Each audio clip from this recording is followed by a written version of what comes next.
So the first thing is,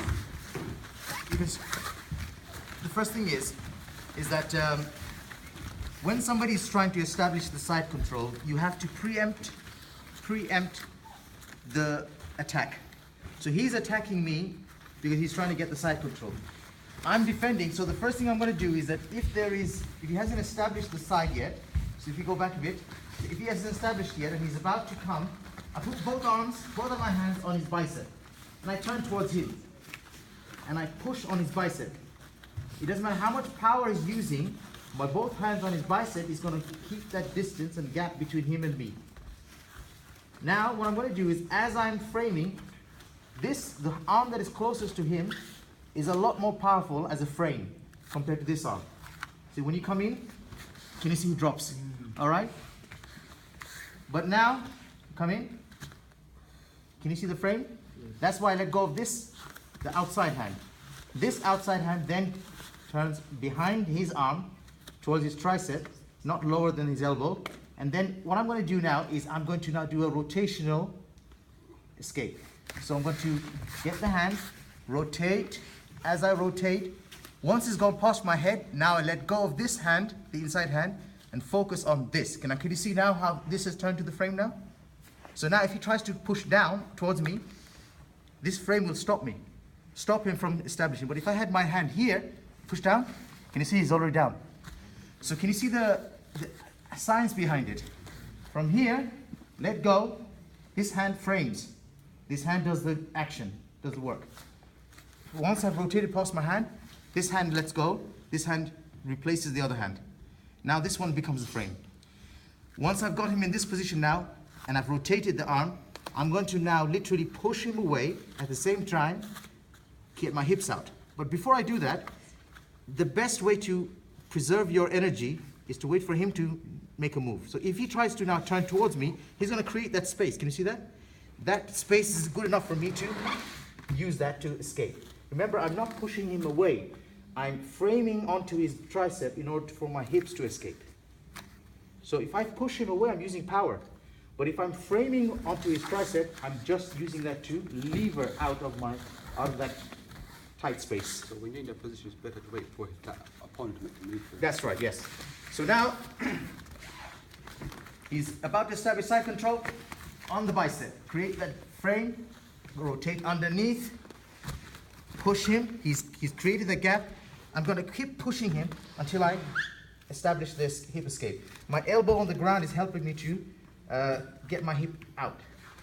However, sometimes he manages to get his hand behind my neck. When he does that, he hasn't established the full control. A little bit.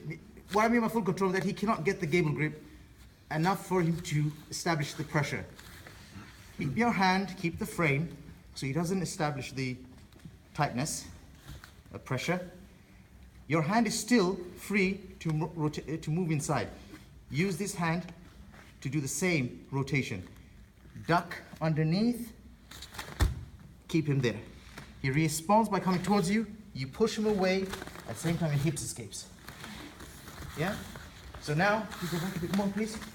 Right, let's do it again. Bit with live motion.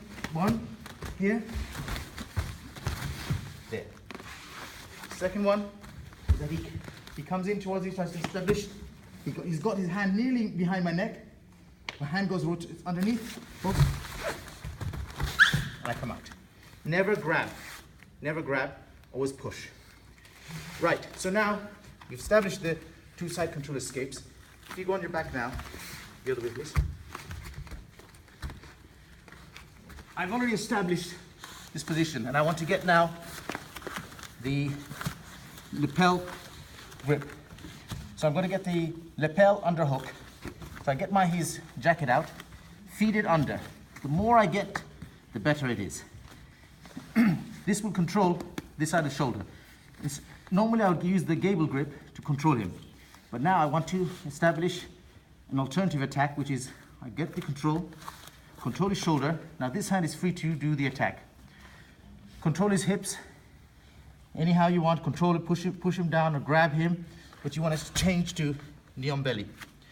Once you get the knee on belly, now I'm going to replace the hand with my other hand.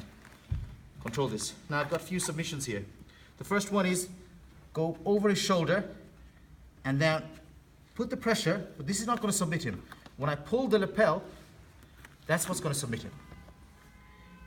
Sometimes, for example, he puts his hand on my shoulder because he wants to push me away, grab his elbow, and then I'm going to push him down.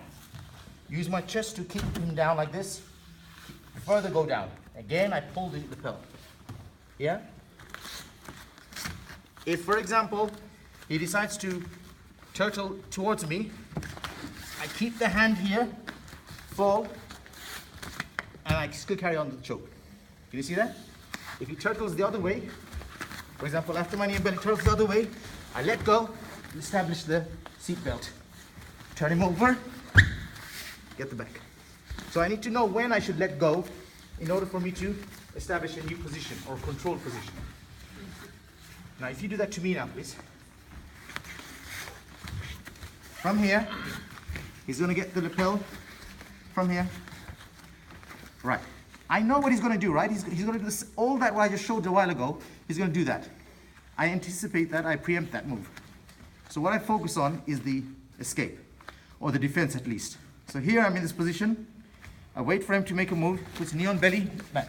Now, if I start attacking the knee, he's already going to establish the choke. This is not the problem.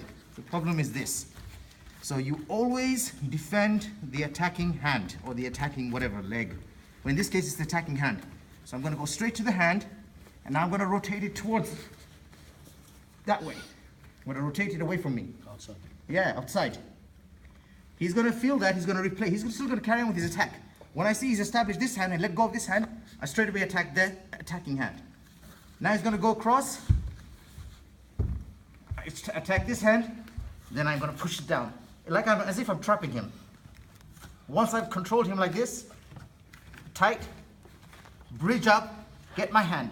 You can go under, if you can come this way, you can see where I've got the control of the leg, the foot. You see this thing? I'm not pushing him like this. I'm not pushing him like this. Here. Now what I'm going to do is, I'm going to do the same thing. I'm going to rotate like a big lorry, big steering wheel. And then, if he still holds on to me, going for the armbar. Does it make sense? Uss.